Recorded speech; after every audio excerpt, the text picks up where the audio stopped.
기분 나쁜 얘기를 했어요. 근데 백만큼 화를 내는 거야, 이 사람한테. 나머지 사람한테는 아무 말도 못하고 가만히 있다가 온오프 스위치밖에 없는 사람들이 있어요. 그러니까 마지막으로 10만큼 안 좋은 실수를 하는 사람이 100만큼 덤터기 쓰니까 굉장히 기분 나쁘죠, 이 사람도. 또 이 사람도 나중에 돌이켜보면, 화를 낸 사람은 돌이켜보면, 아, 나 이렇게 화를 낼 건 아니었는데, 역시 난 화를 참아야 돼. 라고 하고 또 참는 거죠. 이제 헐크 같은 사람이 되는 거예요. 10만큼 화가 났을 때, 나 너 기분 나빠. 나 이거 싫어. 라고 하나씩 얘기했다면은, 그럴 일까지 벌어지지 않았을 텐데, 종잡을 수 없는 사람이 되는 거죠, 그래서. 가끔씩 그런, 약간 해칭 요즘 말하는 다중이 같은 사람이 있다고 생각될 때 있잖아요. 착한 사람 같은데 가끔씩 막 뻥뻥 터져가지고 화내고 한번 뒤집어지면 막 도저히 감당이 안 되는 그런 친구들이 전형적으로 스트레스를 평소에 조금씩 김을 빼줘야 되는데 안 빼고 있다가 왕창 빼는 사람들이에요. 우리 물놀이 공원 가면은 그거 있잖아요. 그 물 쌓여 있다가 커다란 그릇 같은 게 빵 하고 넘어지는 거 있죠. 그런 식이죠. 바로 그런 식의 것들이 있기 때문에 평상시에 조금씩 줄여나가는 그런 부분들이 있습니다. 그 다음에 우리 아까 예측 가능성이 필요하다고 그랬죠. 예측 가능성 때문에 우리는 불확실성을 줄여야 돼요. 자, 저는 보통 이렇게 말씀드립니다. 월요일 아침에 딱 일어났을 때 이번 주를 그려보세요. 그렸을 때 대략 80%는 그 토요일날, 일요일날 저녁이 됐을 때 대가 월요일날 생각했던 대로 되면 제일 좋아요. 이번 주에는 뭐 수업을 이렇게 듣고 저녁 때 약속이 한 2개 정도 있고, 그 다음에 뭐 주말에는 친구를 만나기로 했어. 그렇게 가면 좋다는 거죠.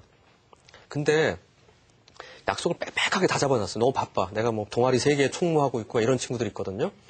그래가지고 약속 잡고 뭐하고 밤마다 어디 회식 있고, 다음에 뭐 교수님하고 만남 있고 빽빽하게 차 있는데 갑자기 시골에서 어른이 올라오셔서 저녁 먹어야 된대. 그럼 모든 걸 다 홈크러야 되겠죠. 예측 가능성 높이는 두 번째 방법은 듬성듬성 너무 빽빽하게 시간을 잡지 말라는 거예요. 안 그러면 무리가 되거든. 그래서 물을 아까 버리라고 그랬잖아요. 그러니까 빼고 줄이고 그다음에 그 남은 공간 비워두세요. 하드가 다운로드 많이 받는 친구들 보면 하드 금방 차잖아요. 그럼 컴퓨터 느려지죠. 뻑뻑뻑해지잖아요. 그런 거와 똑같아요. 우리 뇌도 똑같거든. 그러니까 예측 가능성을 높이면서 좀 줄여서 여유 공간을 만들어두자. 그래야지 내가 유연하게 반응할 수 있겠죠. 월요일, 다음에 아침에도 딱 일어나서, 오늘은 몇 시 뭐하고, 점심은 누구랑 먹고, 어떻게 되겠지? 하면 그 상태로 가야지 내가 마음이 안정적이에요. 근데 갑자기 뭐 띡띡띡 날라오는 일을 다 반응하다 보면, 갑자기 애가 저녁에 뭐 할래? 하고서 가고, 이런 식으로 낭창낭창하고 다니다 보면은 정신이 없어져요. 다음날 멍한 상태가 되는 거죠. 후회하게 되고. 그런 부분들 예측 가능성만 높여도 여러분들이 스트레스에 대한 면역력이나 내성이 아주 강해질 수가 있을 겁니다. 그렇기 때문에 누가 자꾸 뭐 해달라, 뭐 하자만 요구가 오잖아요. 그날 해주자는 건 해주지 마세요. 싫어 라는 말 할 줄 알아야 돼요. 정 급한 거 아니면 내일 해줄게. 그래도 돼요. 그래도 여러분들을 싫어하지 않아요. 아마 그러다 보면 제일 만만한 사람한테 부탁한 거였기 때문에 다른 사람한테 가요. 걱정 안 해줘도 되고 내가 굳이 그거 안 해줘도 큰 문제 벌어지지 않아요. 근데 우리가 불안하니까 제가 나 미워하면 어떻게 하지? 이 생각 때문에 못 하잖아요. 근데 오늘 할 일, 오늘 해달라고 갑자기 띡 하고 예측 가능하지 않게 온 일을 꼭 굳이 오늘 안 해줘도 괜찮다. 약속을 잡아서 내일이나 모레 하자. 뭐 금방 해주고 말 것까지 그러면 안 되겠지만은 빨리빨리 다음에 가볍게 끝날 일을 미루지 말자. 금방 하면 될 일들이 있는데 미루다가 막판에 아까 마감 일단 그것 때문에 하다가 보면 허둥지둥 하다 또 머리 아파지거든요.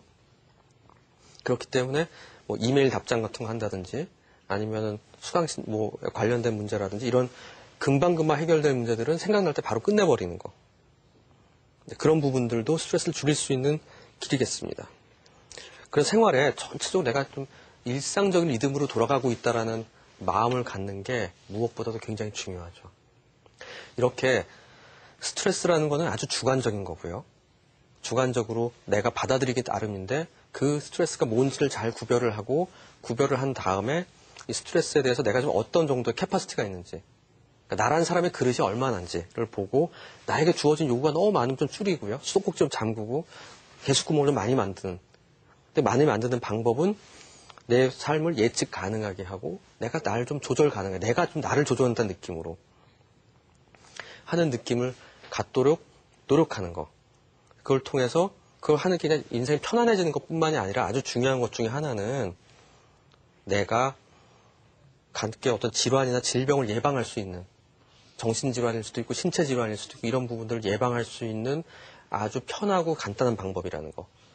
짧게는 이런 한두 가지가 있지만 길게 보면 결국 나에게 버릇이 되는 라이프 스타일의 변화를 갖도록 노력하는 게 가장 중요한 어떤 스트레스 해결의 첩경이고 문제다. 근데 스트레스는 우리가 알아야 되는 건 해소할 수 있는 건 아니에요. 그건 마치 면역력이 없는 거, 중력이 없는 데 사는 건 똑같아요. 스트레스를 그래서 관리한다고 그래요. 경영한다고 그래요. 조절한다고 그래요. 우리의 목적은 스트레스 해소해서 없애버리는 게 아니라 얘를 내 옆에 호랑이 한 마리 데리고 다니면 좋잖아요. 이렇듯이 내가 잘 길들여서 잘 관리해서 경영할 수 있는 능력을 가질수록 난 더 튼튼한 사람이 된다는 거. 그것을 이해할 수 있으면 무엇보다 좋을 것이라고 생각합니다. 네, 이상입니다. 감사합니다. 네, 잘 들으셨습니까? 넘치는 것이 부족하니만 못하다라는 말이 있는데요. 우리의 정신 건강도 마찬가지인 것 같습니다. 우리는 항상 남들보다 더 빨리, 더 멀리, 더 높이 가고자 항상 열심히 노력하면서 스트레스를 받게 되는데요. 이런 스트레스, 물잔에 담긴 물의 비유를 하시면서 가끔은 채우는 것을 멈춰야 하고 또 비워내면서 삶의 쉼표를 찍어야 한다라고 강조를 해주셨습니다. 그리고 저도 그렇지만 많은 분들이 스트레스는 항상 나쁜 것이다라고 생각을 하게 되는데요. 좋은 스트레스도 있고 삶에 더욱더 안 좋은 방향을 막아줄 수 있는 나침반이 될 수 있는 범퍼 역할을 하는 스트레스도 있다. 그리고 스트레스를 통해서 더욱더 성장을 하는 사례도 있다라는 말씀을 귀담아 드릴 수 있었습니다. 자, 그리고 제가 한 가지 덧붙이고 싶은 말은요. 우리가 항상 자기가 스트레스를 받는다고 생각을 하는데 혹시 자기가 남들에게 스트레스를 주는 사람은 아닌지 또 이 시간을 통해서 되돌려 봤으면 하는 바람입니다. 자, 하지연의 마음을 정복하자. 내일 이 시간에는 불안, 당당하게 맞서자라는 주제로 여러분 찾아뵙겠습니다. 고맙습니다.